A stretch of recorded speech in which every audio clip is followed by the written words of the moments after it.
100 years have passed since you were reunited with Nidore, and you find yourself sitting on a couch in front of two young elf children.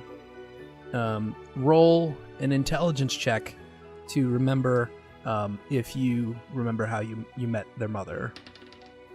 That's a 9.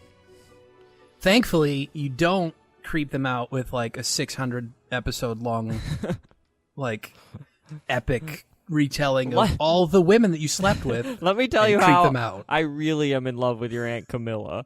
That's a really long story. It's gonna take like 8 seasons. So we will be doing that for the foreseeable future. No. Welcome to Threshold Moonlight, our D&D 5e podcast. My name is Matt, and I'll be your dungeon master for this adventure. My name is Tom, and I will be your lovely adventurer, Duoboris Crescere Une. I think you meant to say Ted Mosby. Ted Mosby, the architect? Sex architect. Anyway, that's enough How I Met Your Mother references for I'll today. I'll be Cress, the druid. He's getting ready to do some fun stuff.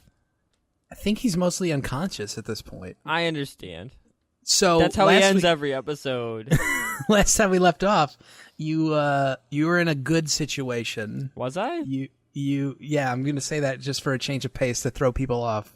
And if they didn't listen last week, then they'll be surprised and pleasantly happy. And if they did, then they'll be confused. I remember I saw my wife, and I was being pummeled, and I just kind of went to bed, accepting the dream is what it was. Yeah, it wasn't a dream. You rolled the perception check, and you know that it's genuinely Nidore. It's pretty weird.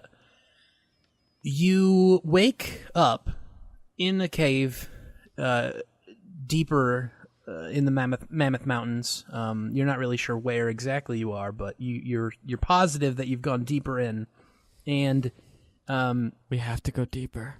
You're not on like you're comfortable. You're not imprisoned or trapped or anything. You're on a bedroll, and you're being tended to. Your wounds are being cleaned and cared for, and you've taken a long rest, so you can go from there.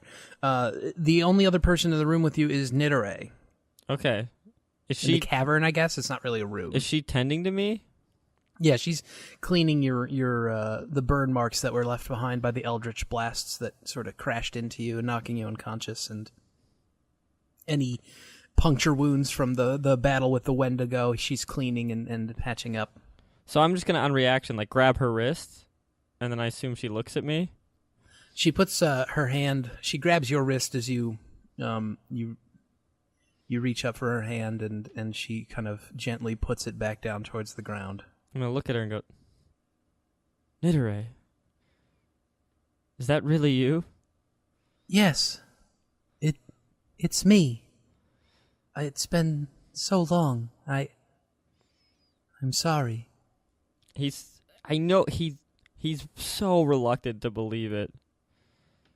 Okay. You want... Let's see. He's going to ask her. 15 for persuasion, I guess? On the genuineness. Yeah, you could do insight if you want to see if you believe it. He's still just going to ask her. He believes her, but he's just like, I've seen you many times on my journeys. And she looks at you like confused. I've been to different planes of existence and dealt with more illusions than I'd like to. What was the name of my cat? He's like reaching down toward his weapon. He's really scared.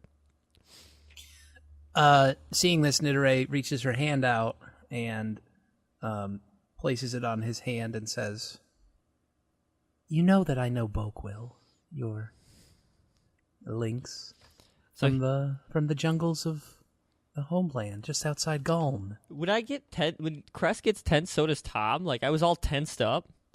And then when you said Bokewill, I like relaxed. I was like, dude, no, don't get weird on this because I have to play your wife right now, and no, it's fine. He's totally relaxed now, and he's like, Nidore, where have you been? Why are we here? I suppose there's an explanation in order. There's many explanations. It's been over 40 years. Somewhere near 50, I think. Yes. Well, I didn't get much say in leaving. They came in the night, a group of people. I don't know who they were. Their skin was gray, and they had weapons, and on their armor there was a symbol of two spears and a shield, and they took me. I don't know how they snuck past you, but they didn't. They were so silent. And after that, it was just... there was nothing I could do. They took me, I think, to the Broken Kingdoms. You can't imagine what that was like. The Broken Kingdoms have no magic. When they forced me to trek across those horrible islands, every step further away from the homeland, it was excruciating. I felt like I was dying. Like I could feel you dying. I remember. And then there was nothing. I thought you were dead. I wished that I was dead. They kept me there for so long. But how are you here? That I don't have the most clear answer for. They kept me in the Broken Kingdoms. They did experiments. Not to me. No one ever touched a hair on my head. They had these machines and contraptions. They were doing experiments and tests. I don't know what they were looking for, but they kept saying something about finding the magic. I don't know.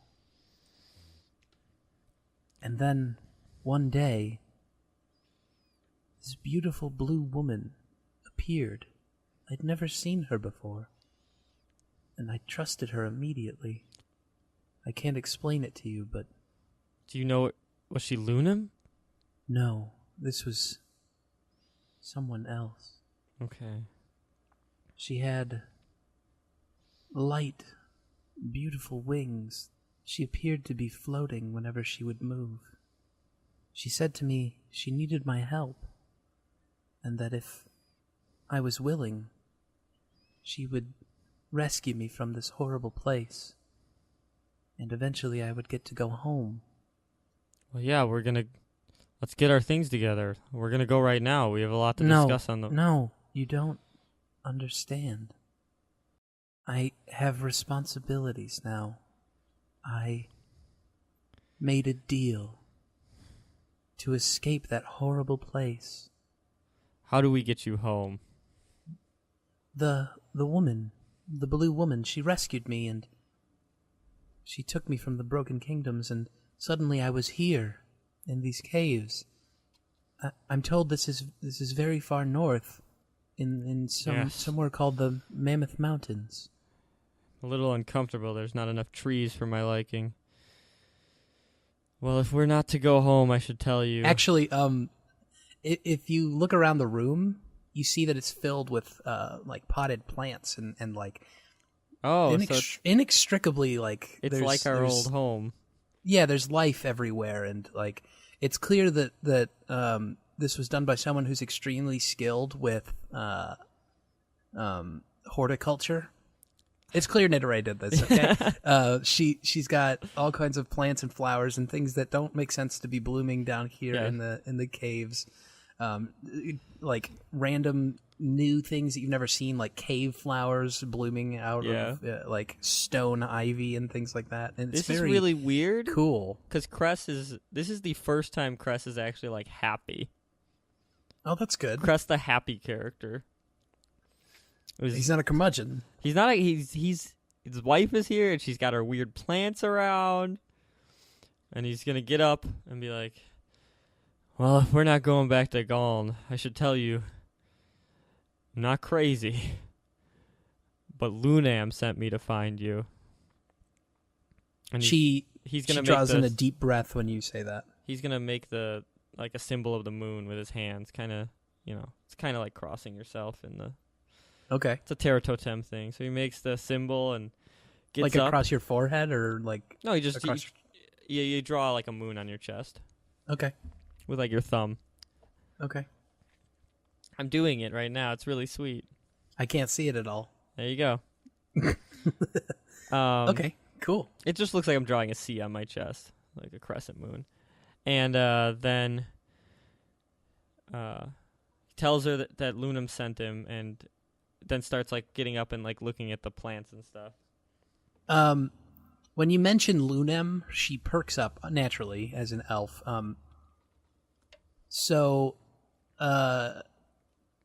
You hear her mutter very quietly to herself, "They did it." And then, unless you're going to immediately react to that, which you kind of didn't, so she's going to move on and He's say, gonna like go, She was always smarter than he was, so he's... she's going to move on and say she's going to try and explain to you her situation with this woman. He's going to turn around and go, so I assume you're fighting these awful creatures, these crazy clawed creatures, and... Yes, the Wendigos, they can be a bit scary, I suppose. So I assume we need to fight those to get you home? No, you don't understand. These creatures are scared. They're terrified. They should be. I'm going to kill them all. No, you have to listen. They come from the other side. They're being chased out. If they stayed, they'd all certainly perish. The mother, she has asked for my help. The mother? What?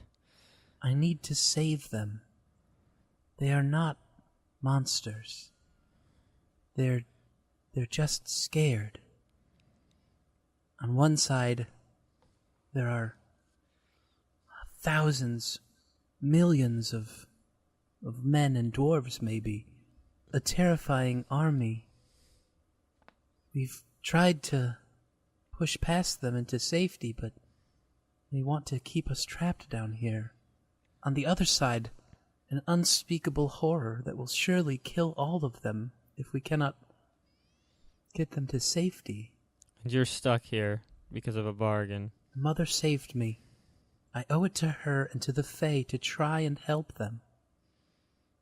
Helping people, it's what I believe in. It's what I've always believed in. If you walked up to one of those they aren't creatures, you would see. They don't harm unnecessarily. Lunam teaches us balance in all things, and he's going to try and take this all in. Do you want like a persuasion? Yes. Me? Or from her, just to see how genuine this comes across.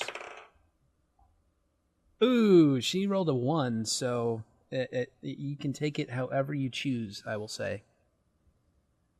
She's gonna... Her argument's not really making sense, but he's gonna remember his time in the jungle and what he felt for protecting those creatures.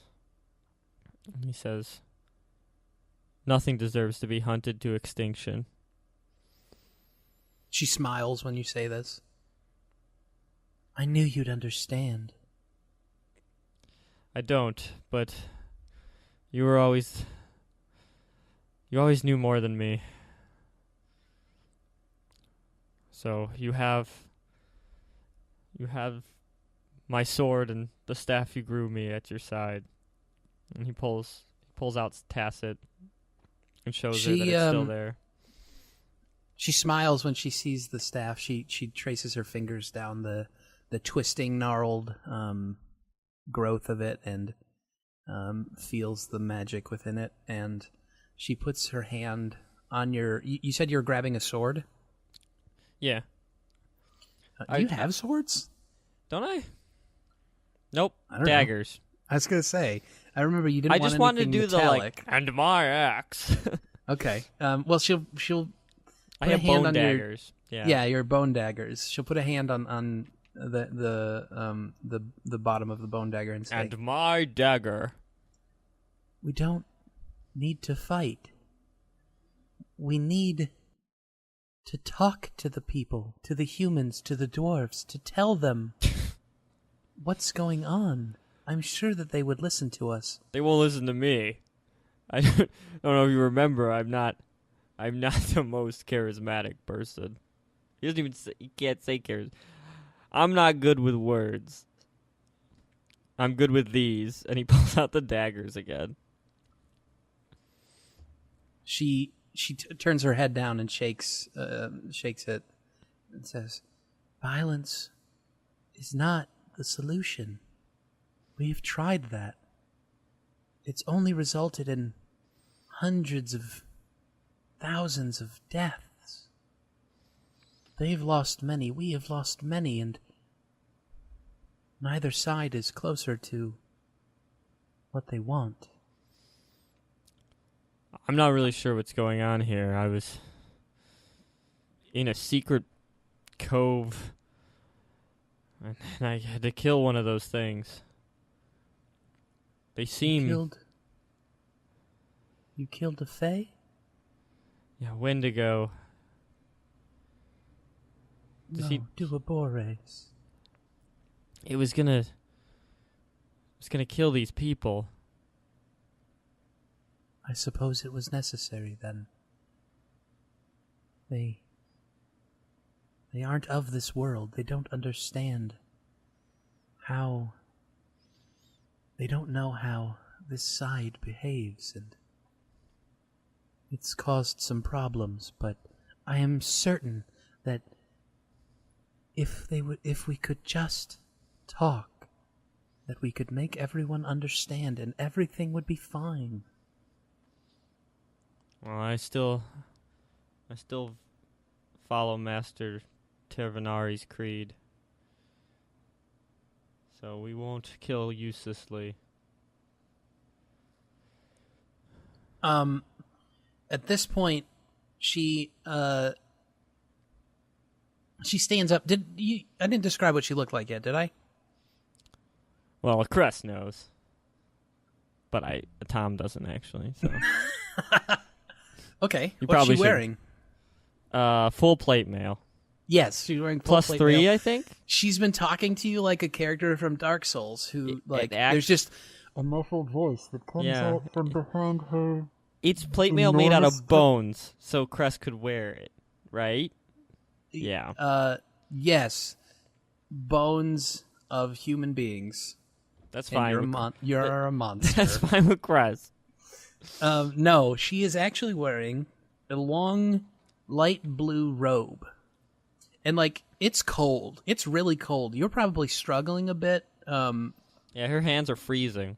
with the temperature, and she's just wearing this really mundane light blue robe with no adornment whatsoever. Sexy. Okay. I'm uncomfortable. It's going to be great when we do this in person, and I have I'm to gonna look at you right in the eyes. No. Oh, no. So, I'm gonna look you right in the tongue. oh, God. She gets up from talking to you, trying to plead with you and explain everything to you. She begins to put on a set of, pale blue leather armor. Like, it's blue. it's a light armor, and it's cold to the touch, and if you touch it, but otherwise you don't know that. And she puts that on, and then while she's talking to you, she's doing this, and at the last, she puts the over her head. She puts this amulet, and it's a pendant, and it's in the figure of a raven, and it's glowing with an energy, and as she lowers the amulet over her neck, around her wrists wrap a set of chains, very delicate, feminine chains that kind of would serve. It looks like as a nice pair of gauntlets, maybe. And can I make a? He's looking at this and he wants to. Okay, Arcana check. 10? 11. Sorry. You know that the armor has some magical property to it. You're not really sure what else beyond that. And, I wanted to ask her about it. Oh, well, if you're just going to with the roll and just inspecting, you know that the pendant is her arcane focus. Okay. Well, it's an arcane focus. I guess you don't know that belongs to her, but she is wearing it, so it stands to reason. If you're going to just ask her about it, go ahead and do that. And he's gonna look at the It's a raven, did you say? Yes. I can't decide if I'm using Tom's knowledge for Crescere. Sorry. Sure. So he's gonna say, is that the symbol of your lady? He's gonna point at the raven. She places a hand gently over the bird, the form of the bird, and with her fingertips draws down the back of it and says, "This, let me show you." And she takes a like a clay pot that's sitting in the corner of the room, and she puts it up on a rock on the other side of the room, and then walks back to you. And then she drops her dice on the ground, and then she gathers a ball of energy in her hand, and the raven pendant lights up and sort of hovers slightly off of her chest. And then you see a ray of energy shoot from her hand, from the ball of energy, and it crashes into the clay pot, destroying it. And she turns to you and says, "I have some powers now." I see that. He raises an eyebrow and then looks at the chains and goes, "It's still unsettling to see an elf wearing anything but a moon." So you're implying that this is sacrilegious? A little bit, but he's gonna say after that, "But there is balance in all things." Well, if you're implying that it's sacrilegious, and she would pick up on that, I think. Yeah. She will say to you, "No, it's not. It's not like that. This is a necessity for our deal. I do not worship this woman. She simply helped me, and now I'm using her gifts to help her. Lunam is still my one true patron deity." I see. Well, where are we? You feel the room get a little cold as she says that. Like a chill falls over the room. And she kind of looks around her as that happens. Roll a perception. Was your 15's your passive perception? It is. Yeah, you notice that she looks a little nervous as that happens. But she says to you, kind of trying to reassure you that it's okay that she's wearing this armor and whatnot, and she says, "Don't worry. This is just for my safety. It is not the most comfortable of residences. There are horrible things in these caverns. There are beasts and monsters, and the mother thought that I would need to be able to protect myself and protect her fae. And so she gave me these powers, and I've done my best to keep her people safe. And you guys are kind of walking. She's led you out of this room at this point, as she's walking and talking about this, and she's led you down a few corridors, and Cress is gonna like brazenly be like, "You said they're running. Why don't we just go kill what they're running from?" Okay, so continuing on through the corridors as you're having this conversation, it feels like you guys are on a patrol of sorts. I see. Looking for, just so you know. And in response to that, she's going to say, "They won't show me what they're running from, but I've seen what it can do. Those poor creatures." And she trails off and looks extremely distraught about something that she has witnessed, and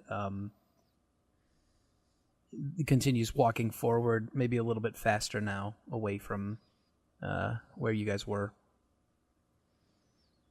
Okay. Cress is also gonna... He's picked up that they're on the patrol and he's looking around. Okay, so give me a perception check. 21? With a 21, you notice off in the distance, you've emerged into a medium-sized cavern, maybe 30 feet around, 30 feet across in both directions, and 30 feet up. There's boulders here and there. And with you said a 21 perception? Uh-huh. You notice that a pile of rocks off in the distance, it looked like it moved just a second ago, but as you turn your head back to try and find the source of the movement, there is perfect stillness. I'm going to do I put my hand in front of Nidore to stop her. Mm-hmm. And then I look back at it. It's not moving, so I stop being overprotective. Okay. You're not going to... You don't want to roll initiative? I think I'm fooled if it goes back to not moving. Okay. So then the two of you continue wandering forward. Do you walk past that area? I'm going to look directly at it the whole time. Okay. But, yeah, we're walking toward it. If you're looking directly at that, I need you to roll initiative. Okay. Shit. Not good. 8. Okay, so... Nidore is actually first, followed by you. We're fighting something? There may be a thing. Okay. And so, as you're staring at that thing, there's going to be a surprise round because you were not looking around. This thing has snuck up upon you, unannounced, unawares. Well, actually, I guess I need to roll the stealth check to see. Oh, he tried, but he fails to sneak up on you. As you're staring at this pile of rocks, from behind you, you hear come thundering, boom, boom, boom, boom. Enormous feet that aren't able to do it stealthily at all, apparently, because they rolled a 1. And you turn to see what looks like a moving rock, an enormous moving rock. And it's coming at you with its fists raised, but before it has a chance to strike, first in the order is Nidore, who is going to turn and shoot that bolt of energy from her hands again. She's actually going to shoot 2, and only one of them is going to manage to hit this thing. The raven pendant begins to hover slightly off of her chest, and as she reaches back and shoots forward this ball of energy, dealing the creature 7 force damage to this this beast, as a good chunk of its, well, I guess a small chunk of rocks just go crashing off the side of it. Next in the order is you. Okay. Shit. I'm trying not to say okay when it's my turn, but I can't. Okay. Okay. So orientation. She's not next to it. No, this thing is moving towards you, but it's still about 20 feet away. And we're next to each other? Yeah, when the two of you had a chance to react. Okay, so and it's my turn. It is your turn. I'm gonna moonbeam it. So, How? Don't you need? Do I not have moonberry? Don't you need open sky though? Not for moonbeam. Oh, that's just for the thunder lightning. That's for call storm? lightning. Yeah. Okay. Moonbeam. I throw out the moon seeds that circle around it, and then zap it with my staff. And, Con save? On its turn, actually. On its turn. Okay. So is that your whole turn? I'm gonna try and get. Well, Nidare can't move. Can I try to get her to move back 10 feet with me? You can pull her with a strength check. She's not gonna resist you. Yeah. So, I don't. Do I auto pass? It's a 5. Yeah, I mean, if she's not gonna come with me, I'm staying. If I can pull her back, we're gonna move back 10 feet. I think that's fine. She didn't use any of her movement, and she's not going to resist you because it's clear that this is probably a good idea. I'll say, oh wait, no, you can just carry her so you can move half your speed. Yeah, exactly. So I'm only going 10 feet. I could technically go 17 or something. 17, weird, yeah. Okay, so great. You guys move back 10 feet. And you said it's a con save, right? Yeah. That's not good news for you. I'm sorry. I was doing it at a level 3 slot, so it's going to be 3d10. Well, rocks are fairly constituted, so that's a 20. Okay, so it's going to be half of whatever I roll. Okay. So that's a 9, a 4, and a 9. 22? Is that right? So 11? Yeah, 11 damage. Okay, so 11 moon damage. Actually, it's radiant damage. Describe how this whole turn looks as you... So I put the beam, right on it. And then I'm aiming with my staff, and then I just, take my staff, my arm, my hand, my staffless hand, my hand without the staff, and I grab Nidare's wrist, and I say, come on, and we try to back up. We get about 10 feet, and then it starts lumbering toward us, I assume, but being burned by the moon on its way. Yeah, it passes through. You cast this thing right in front of it, I guess. Right? Yeah. Yeah. So it passes through it as it's charging forward towards you, and you hear. It sounds like boulders being ground together. You don't recognize it, but it's definitely a language. And as this thing charges forward towards you, it stops about 10 feet short and is going to raise both of its fists up and try to crash them down on each of you. So that is against Cress as 26. That's definitely going to hit. And against Nidare is 12, which doesn't actually hit her. Okay. I guess you just suck. Yeah. Is what she says. No, she doesn't say that to you. So a giant fist comes crashing down against you, dealing you 7 plus 5 is a number. 12? 15? 12. Math. Dealing you 12 bludgeoning damage as this mighty... It feels like a rock has just landed on top of you. Okay, so he's going to try and maintain the moonbeam. Okay. 12 That's damage. A DC 10? Is it not DC 12 because of the damage? It's 10 or half of the damage. Oh, okay. If I'm wrong he actually about that, fails I apologize. Okay, so moonbeam... with an 8. So the moonbeam fizzles out because of that, because of him getting hit. And I think... Oh, I've got to mark this damage. Shoot. Almost got away with it. Nidare is next, and on her turn, she's going to run to the other side of this thing and provoke an opportunity attack from it, which it misses horribly this time. Wow, rolling low against her. The Earth Elemental winks at her as she runs past. Because he's got a thing for her, maybe. It enrages Cress. No. He takes 3 points in Barbarian. No, the rock monster... The rock lobster. Why did that just happen? It happened to me too, but I couldn't avoid it. It's a really good song in the Feyland. So She runs the 10 feet to him and then 20 feet past him. So she's 20 feet behind him. And she's going to shoot out, again, 2 concussive blasts from her hand. And again, only one of them is going to manage to hit, unfortunately. But it is going to deal a whopping 11 force damage as this blue light just careens into the back of this monster and shoots some more rocks, crumbles them into gravel as it falls to the ground. And you're next.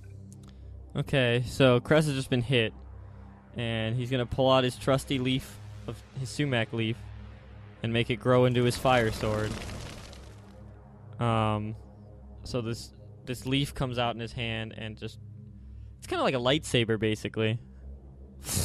And then he's got his green fire sword, and he's just going to hack into this thing.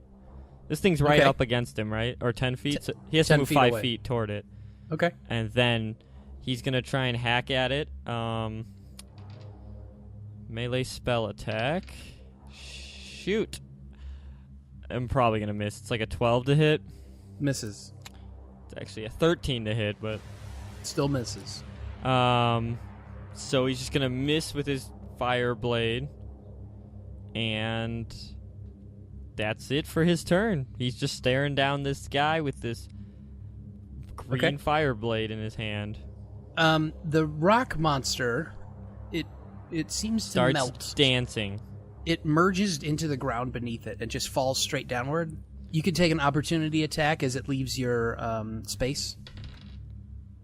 You can do it with the flame blade. It's gonna be 20 to hit. Yeah. Okay, this is gonna... The flame blade's gonna do a lot of... Well, I always say that, and then I roll a bunch of 1s. Ooh, there we go. There's some 6s. Good. That is gonna be... a lot, sorry. 19 damage. Great. Describe what this looks like as this beast melts into the ground as you slash at it, cutting off maybe a large rock or something. I'm trying to cut off the shoulder rock.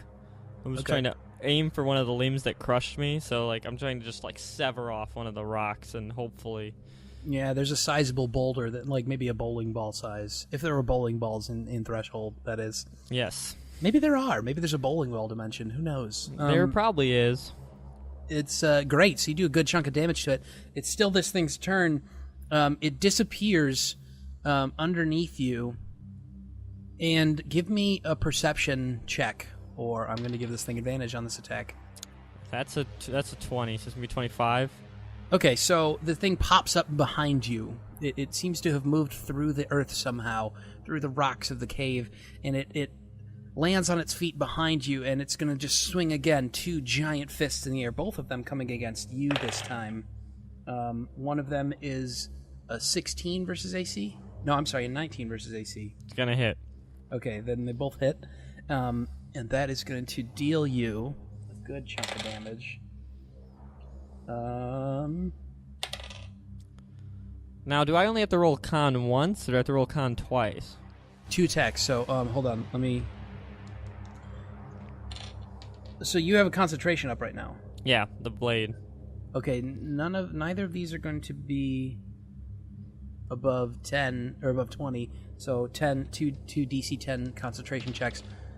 A total of 23 bludgeoning damage. Oh, wow. That's a lot of damage. Yeah, it hits you with both attacks, and it's very strong. I think he's going to be bloody, but I have to do some math. But he's close. Okay. So let's just say he's bloody. Wonderful. So blood begins to pour from, a broken bone or something. Yeah, so he gets hit pretty hard. He does manage to save on the con both times. It's not a save, but he rolls high enough on concentration. Or is it a con save? Yeah, it's a con save. Oh, then it's even higher. So he gets the flame blade still in his hand. He just squeezes it really tightly both times he's hit, even though he's bleeding profusely. Okay, seeing this massive attack against you, Nidare is going to kill it. is with she's crazy going to... ice powers. Her eyes begin to glow with, like, it's a dark blue, almost purple hue. And she raises both of her hands, and the raven pendant on her chest lifts up, so it almost looks like it's flying. And you hear a deafening screech as this bolt of energy shoots forward from the raven pendant and crashes into the earth element, the rock monster.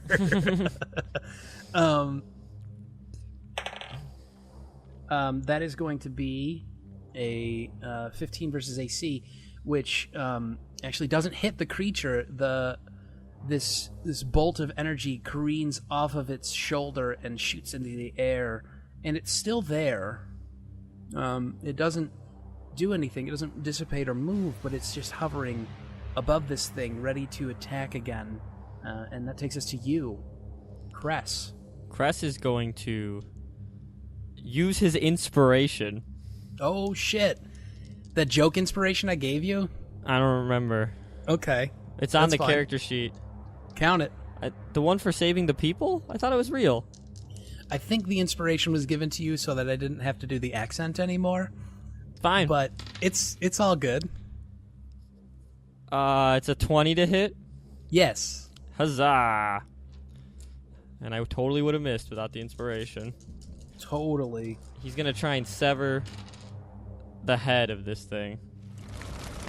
11, 15, 18 damage. Great.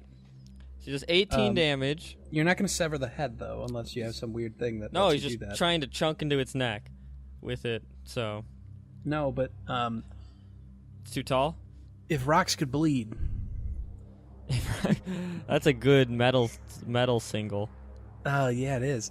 Studio LT3's first metal album, If Rocks Could Bleed. The D&D themed metal album. Rock Monster! So you deal a good chunk of damage to this thing. Okay, but then... Oh, poof, good. He's just going to let the blade turn back into a leaf. And he's going to turn into a bear. Good choice. So you poof, you're into a bear, and this dude, this rock dude standing in front of you is just furious at the amount of damage you've done to it. Is confused by this bear figure in front of him, but he doesn't care. He's just going to raise both of his fists again and crash them down against the bear. The bear has no AC. The lower one is a 20 or is a 15. It's gonna hit. Yeah, great. Okay, so both of them are going to hit. Again, dealing you a good chunk of damage. So that is 31 bludgeoning damage. Holy rock monster! Yeah, he rolled a lot of high numbers. The bear starts to bleed bear blood everywhere. Immediately, these two giant fists that have come crashing down on you. Wow. Okay. They just attempt to obliterate you. He's gonna bear surge. I don't know any of the names of the moon druid spells. I have bear surge written down and magic clouds. Magic clouds. Fantastic. So, I'm gonna use both of those on him. Wait, right now? No, on my turn. I was going to say, it's Nidore's turn at this point. And this time she rolls a fantastic roll and actually manages, she guides, it looks like she's guiding this bluish purple ball of energy, and it shoots quickly back down into the back of this monster. I don't think that they've ever fought together. Nidore was always like the smart one, so... Yeah, she never really displayed... Bearcrest is kind of confused. Yeah, no. So she guides this bolt back down into the monster. Oh, that's good news. That's very good news.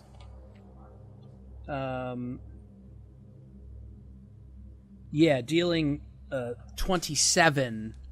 What? Yeah, 27. Wow. I forgot their spells are the highest level possible.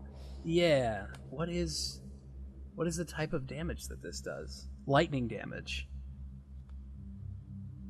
Wonderful. Yeah. This thing's not resistant to that. That's I was really worried odd. for a second.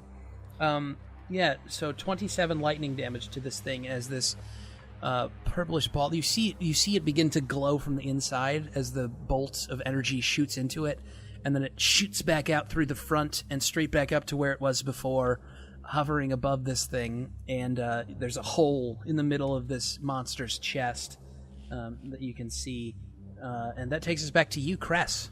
So you said that there's a hole in it? Yeah, the hole in the middle of its chest where the witch bolt shot out. Could I stick my bare hands and or face in it to get at like a vulnerable spot? No, is it high? Am I tall enough to? Yeah, that's where I'm going to attack. You can attack. No reason to. Good, because it's just more rocks. It's not like there's like it's a heart just with inside. I'm going for the bear heart or the rock heart. That's right. Okay. Rockheart is the name of the band that will be releasing. Ooh, I'm not going to hit any of these. It's a 16 to hit. No. And that's like a 7 to hit on the other one. No, the 16 just barely misses. Anything happen on a crit fail? Oh, you crit failed, eh? Yep. You don't actually add your bonuses to those, so you just so it's fail just automatically. Fail. No. Nothing bad happens. So the bear sticks his head in to try and like claw at it, and then you fuse with the earth elemental. I'm gonna try to like claw on the inside, but it's I'm surprised that it's just rock. Like I was hoping there'd be like some magic thing, and so I'm just back nothing out. Gooey. I just tried to bite rock, and I was like, that wasn't what I wanted. Oh, and then bonus action to surge. Heal yourself. Yeah, which I looked up and didn't write down, so I will do that as he takes his turn. That's actually going to be important because he's going to attack you, so heal yourself up here quickly, because he's going to swing his arm that's closest to him at you for a 20 versus AC. It's definitely going to hit. Let me grab my D8s to heal. Okay, heal for 21. No, that's not right. 16. Okay, he hits you for 13 damage, 13 bludgeoning damage as he crashes one of his massive arms down on you. And then he's going to charge straight at Nidare, furious at the massive blow that she struck, drawing an opportunity attack. Yeah, I'm going to try to... I can't, like, opportunity grapple, can I? Is there any way to stop him? No, you can do a basic melee as an opportunity attack. You can't stop him from... It's a 14 to hit. It's probably going to miss again. Rolling low. He charges over towards her and just a massive stone arm just comes crashing down on her, dealing her... Wow. Bummer, he didn't do really anything there. 13 bludgeoning damage. She's totally fine. Shakes it off. Doesn't even look like it hurt her that bad. She's like really okay with this. And she is going to have to roll concentration, which she succeeds, maintaining her witch bolt, which now she's going to look at this monster just dead in the eye, standing straight in front of her, and she's going to say, "You will hurt no one else," and guides the witch bolt back. Oh, I have to roll the attack first. Wouldn't that be nice if I didn't? No, it does hit, though. She guides the witch bolt back towards this thing. Holy shit, this does a lot of damage. Let's see. Nope, that's enough. I don't even have to roll the fourth dice. It kills it with that. Yeah. So the purplish... Holy crap, warlocks are really good, aren't they? Kinda, but if you get in like 3 encounters, they get kinda useless unless you can short rest. I guess that's true. Yeah. Back to the action here. She guides the purplish bluish bolt back towards herself, and it's going to just get sucked straight into her pendant, passing right through the body of this earth elemental. And as it does so, it just blows it apart. And you see, like, what used to be this weird amalgamation of rocks that was held together by magic somehow, just totally falls apart. All of the rocks and boulders just crash to the ground harmlessly into a heap, and whatever evil was holding this thing together is dead. And the two of you are left in this room, and Seeing you in a bear form, Nidore is a little concerned, but she still runs to you. She saw you get sort of crunched quite a bit there, and she places a hand on your wounds and tries to do what she can to heal you. Yeah, I'm going to turn out of bear form and then try to heal myself as well. Okay, I'll say that she had like a hand on your face as you turn back into a human, and she does that like cliched movie thing where she's, you're all right. Oh, you know. He's going to be saying, I thought I was saving you. It looks like I'm the one who needs the saving. And he's all bloody. She looks back at the rocks and says, I've dealt with these before. Truly horrible monsters. Are you all right? That depends on my rolls, honey. She actually 17 plus. She actually, as you're doing this, you see her kind of wince in pain and grab at her ribs. This thing did do a pretty good amount of damage to her. So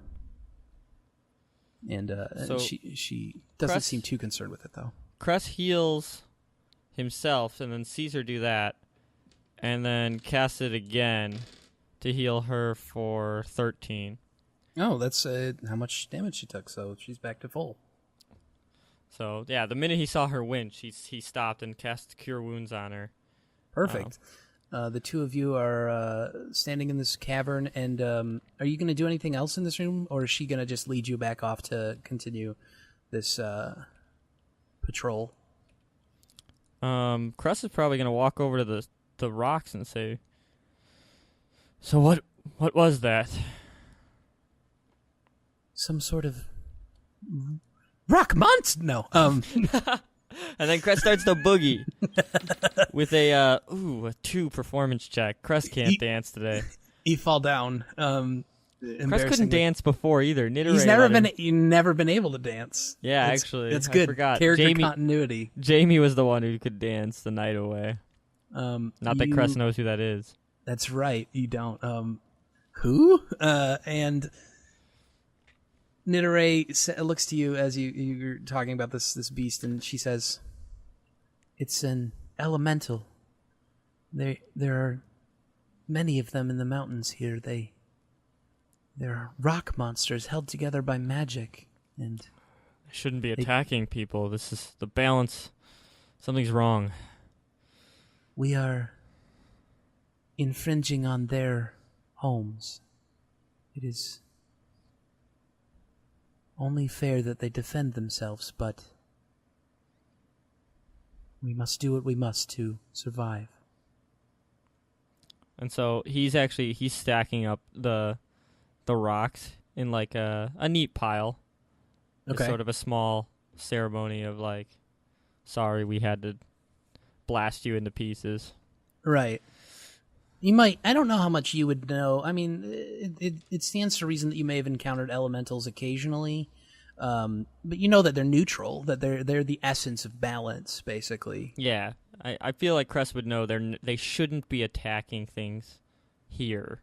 Right. Like, this should never be a situation, but everything's kind of messed up.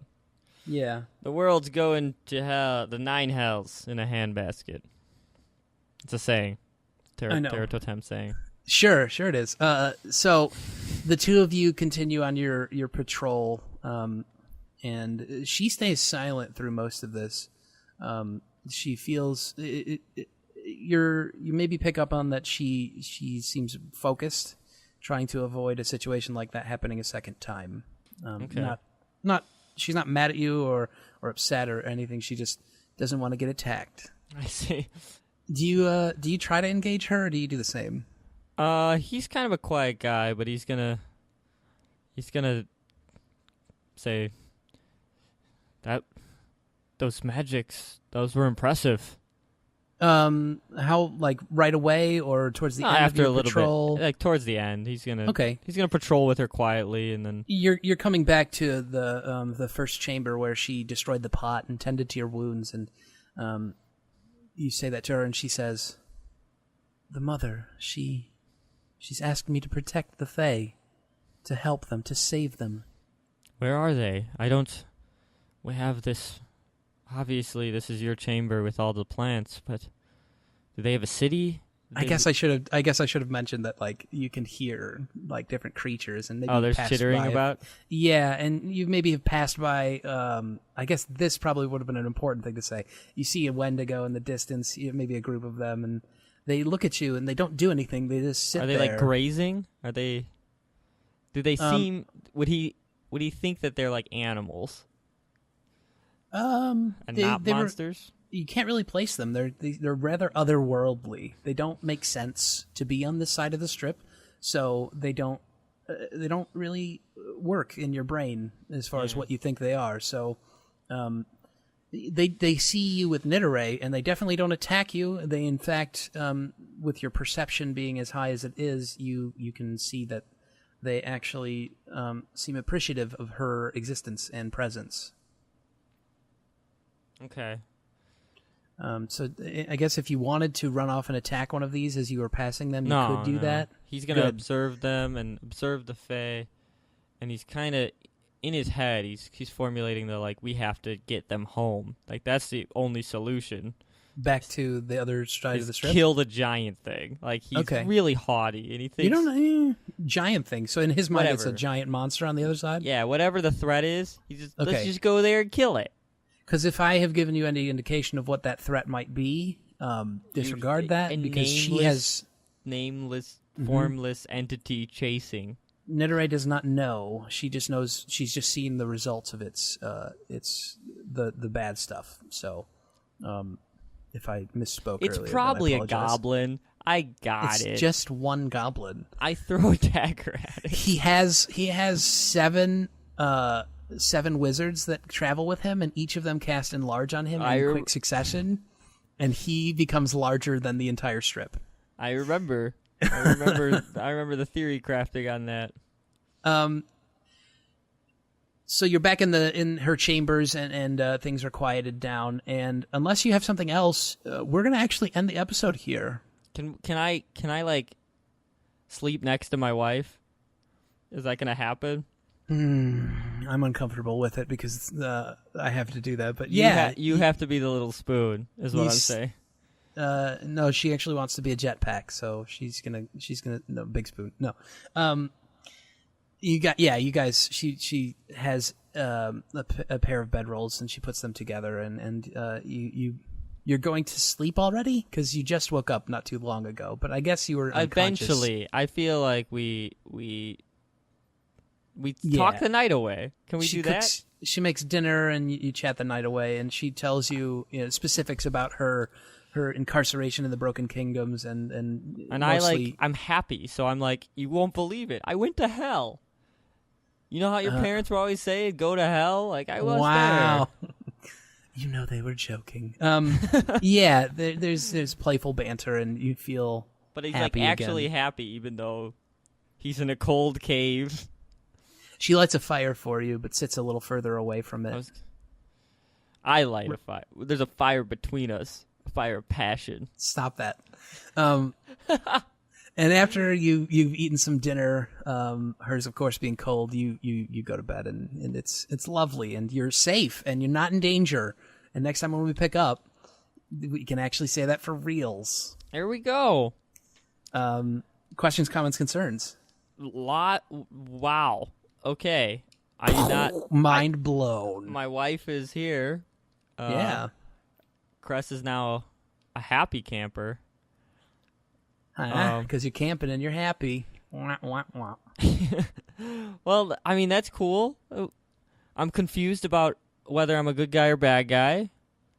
I like to think of it as like in Game of Thrones. There's, I mean, you don't really know. Yeah, I don't. So some complicated. It's complicated. That's right. Alignments here, trying to figure out where everyone stands, but that's fine. As a player, it's super cool to see a return to the mother and all of that. Yeah, you mean as a fan of Threshold? Yeah.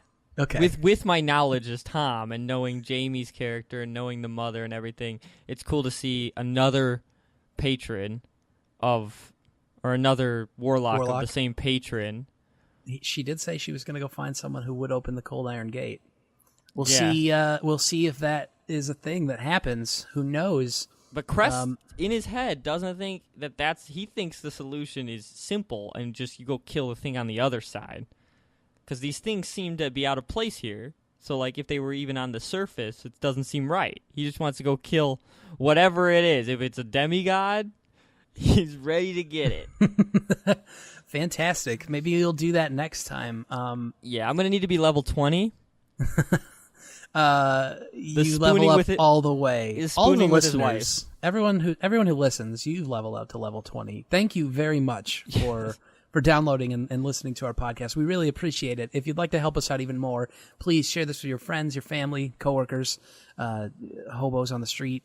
Hobos? That's not politically correct, is it? Murder hobos, I think, is the right term. Wow. Okay, that got worse somehow.